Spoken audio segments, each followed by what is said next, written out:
सबसे पहले बहुत बहुत शुक्रिया तमाम मीडिया के साथियों का। तो आज हम तुर्तुक इलाके के नौजवानों की तरफ से कुछ इश्यूज़ लेकर आए हैं। तो कुल मिलाकर आज के इस प्रेस कॉन्फ्रेंस में हम लोग 3 मुद्दों के ऊपर बातचीत करने वाला। पहला मुद्दा है कि तुर्तुक नायब तहसीलदार को डोमिसाइल सर्टिफिकेट इशू करने की पावर दिया जाए, यह हमारा पहला मुद्दा है। और दूसरा मुद्दा है हमारा तुर्तुक के लिए एक डिग्री कॉलेज, जो कि तुर्तुक एक पुराना डिमांड रहा है। और तीसरा जो मुद्दा है हमारा हेल्थ केयर में है, वो तुर्तुक की पीएचसी को अपग्रेड करके सीएचसी करना। तो कुल मिला के इन 3 मुद्दों के लिए ये प्रेस कॉन्फ्रेंस हमने करने की कोशिश किया है। तो सबसे पहले अगर तुर्तुक में जो डोमिसाइल सर्टिफिकेट के इशू के बारे में अगर हम बात करें, तो मैं और तमाम तुर्तुक के लोग चीफ सेक्रेटरी डॉक्टर पवन कोटवाल का बहुत शुक्रगुजार हैं।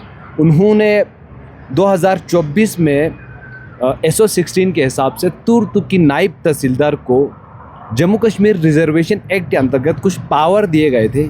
उस पावर के हिसाब से तुर्तुक की नायब तहसीलदार ST residence certificate, income certificate वगैरह इशू करने की पावर मिला था, जिसकी वजह से हमारे लोगों को बहुत फ़ायदा हुआ, हमारे बहुत सारे यूथ को फ़ायदा हुआ। और वहाँ पे आसानी के साथ हमें ST बन गया लोगों का, बच्चों का, और इस तरह से हमारा LRC भी बन गया। तो काफ़ी कन्वीनियंट साबित हुआ, इसके लिए धन्यवाद। और इसी के साथ ही साथ में हम ये उम्मीद करते हैं डॉक्टर कोटवाल और गवर्नमेंट से कि अगर तुर्तुक की नायबात को जो डोमिसाइल बन रहा है, डोमिसाइल सर्टिफिकेट जो इशू किए जा रहा है, उसमें तुर्तुक के नायब तहसीलदार को अगर इसी सेक्शन SO 16 को एक्सटेंड करके उसमें डोमिसाइल सर्टिफिकेट को भी अगर इंक्लूड किया जाए और नायब तहसीलदार को पावर दिया जाए, तो हमारे लिए बहुत ही आसान रहेगा। हम जानते हैं कि तुर्तुक बहुत ही दूर दराज इलाका है और जो डिस्कित है वो लगभग 90 किलोमीटर दूर है, और मौसम ख़राब की वजह से वहाँ पे लैंड स्लाइडिंग वगैरह होते रहता है। और लद्दाख में काफ़ी नौकरियाँ भी निकली है, उनके लिए डोमिसाइल जो है वो मैंडेटरी है।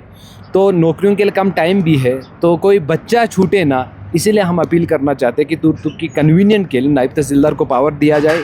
हालांकि सरकार की तरफ से जो तहसीलदार नुब्रा को हफ्ते में एक बार तुर्तुक में जाने का, डोमिसाइल बनाने की परमिशन दिया है, वो धन्यवाद करना चाहेंगे।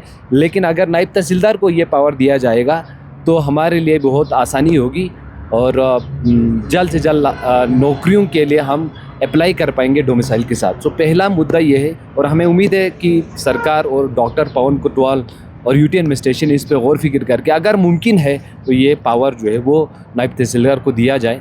और दूसरा मुद्दा हमारा डिग्री कॉलेज को है, जो कि मेरे साथी मोहसिन इस मुद्दे पर आप लोगों के सामने रखना चाहते हैं। मैं आप लोगों के सामने इस डिग्री कॉलेज के मुद्दे को लेकर उपस्थित हुआ हूं। 2018 में महबूबा सरकार द्वारा, यानी जम्मू कश्मीर सरकार द्वारा तुर्तुक रीजन के लिए एक डिग्री कॉलेज दिया गया।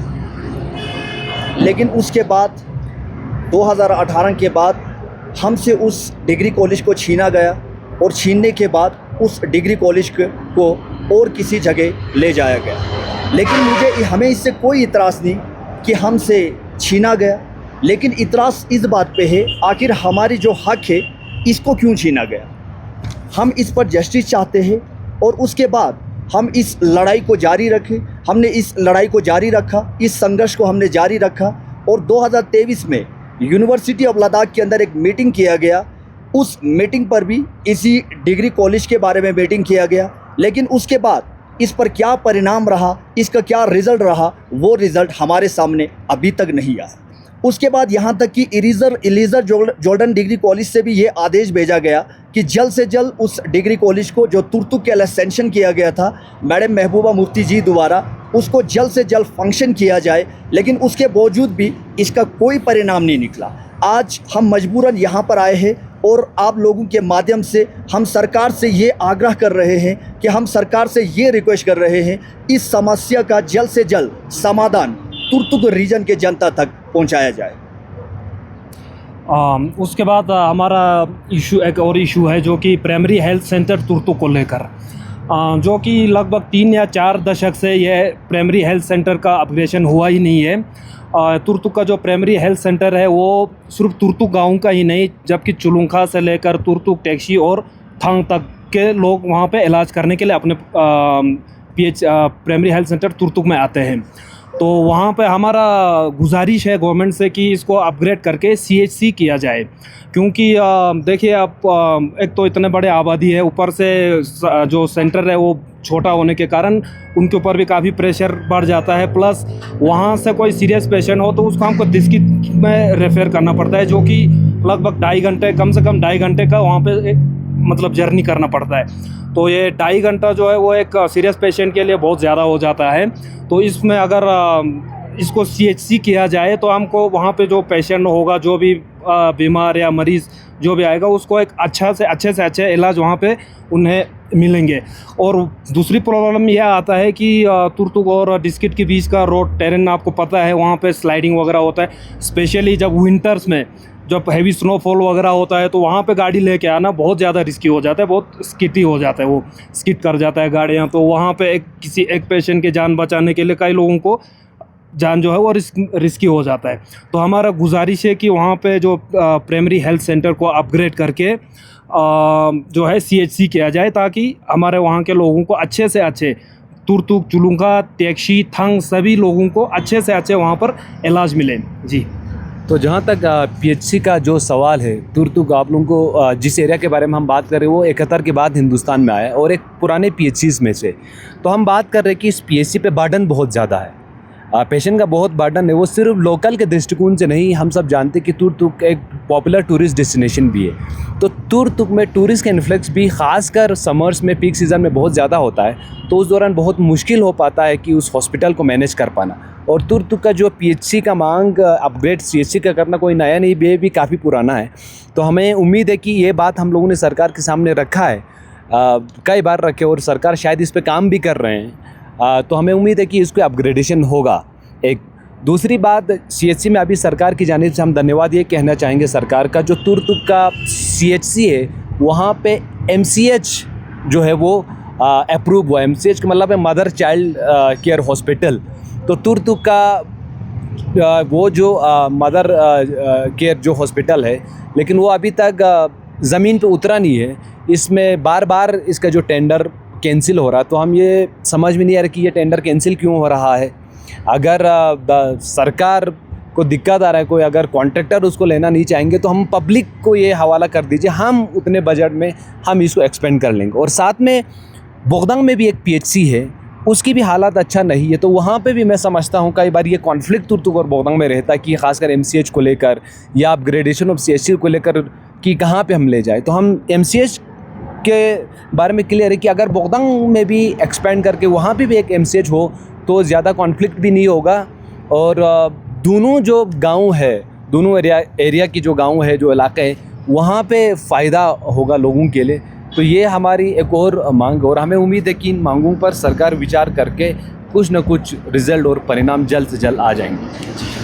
अभी बेल्ट की अगर हम बात करें तो कितना पॉपुलेशन होगा? पॉपुलेशन अगर तुर्तुक पूरा ब्लॉक की बात करें जिसमें इंक्लूडिंग चंगमर बोगदंग है तो लगभग वो 8000 से अबव होगा। तो एग्जैक्ट नंबर मुझे अभी मालूम नहीं है, लेकिन इस पॉपुलेशन में PHC एक बोगदंग में भी PHC और तुर्तुक में भी PHC है। तो तुर्तुक के जो PHC के अपग्रेडेशन की बात इसलिए कर रहे हैं क्योंकि वहाँ पे बर्डन ज़्यादा है, क्योंकि तुर्तुक, तक्सी, थंग और चुलुंका इस इलाके में टूरिज़्म भी अलाउड है। तो जैसे कि तुर्तुक का जो PHC पे तक्सी से भी आते हैं, थंग से भी आते हैं, तुर्तुक से भी आते हैं, चुलुंका भी से आते हैं, तो बर्डन बहुत ज़्यादा होता है। तो हमारे रिक्वेस्ट है कि आपकी इसकी अपग्रेडेशन, और बोगदंग की PHC में जिस तरह के तुर्तुक के लिए MCH जो है वो अप्रूव हुआ है, उसी तरह के MCH बोगदंग में भी होना चाहिए। जैसे कि हमने कहा था कि कॉन्फ्लिक्ट ना रहे और प्रॉपर से लोगों को फैसिलिटी मिले, क्योंकि बोगदंग और तुर्तुक में भी डिस्टेंस लगभग 27-28 किलोमीटर का है। और कुछ जगह लैंडस्लाइड का, बोगदंग खासकर जब बोगदंग साहब तुर्तुक साइड आएंगे तो वो जो एरिया है वो लैंडस्लाइड में बहुत रिस्की है, और कई बार वहाँ पे लैंडस्लाइड आके डेथ का भी हमारे पास रिपोर्ट किया गया है। तो इन सब को मद्देनज़र में रखते हुए कि हमारी मांग ये है, और पॉपुलेशन लगभग 8000 प्लस है।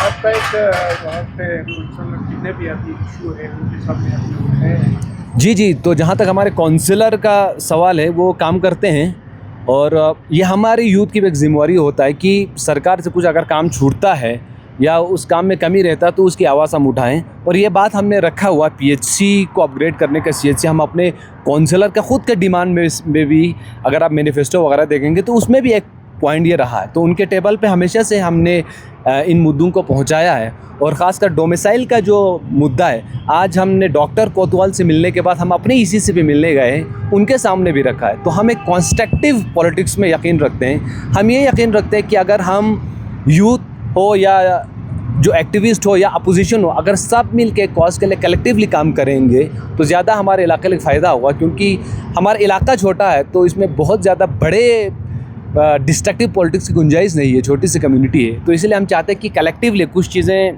काउंसलर साहब कर पाएंगे, कुछ चीज़ें हो सकता है उनकी भी राजनीतिक मजबूरियाँ हो, तो उसकी जिम्मेवारी अब हम यूथ पे या हम एज ए अपोजिशन पे है। तो हमारी उम्मीद है कि सब मिलके कलेक्टिवली कंस्ट्रक्टिव पॉलिटिक्स करके इनका समाधान हो जाए, अल्टीमेटली जिसके फ़ायदे जो है वो लोगों को मिले, जिसमें इसी साहब के भी बच्चे होंगे, मेरे भी भाई बच्चे होंगे, इनके भी होंगे। तो ये इस अप्रोच के साथ हम ये प्रेस कॉन्फ्रेंस करें।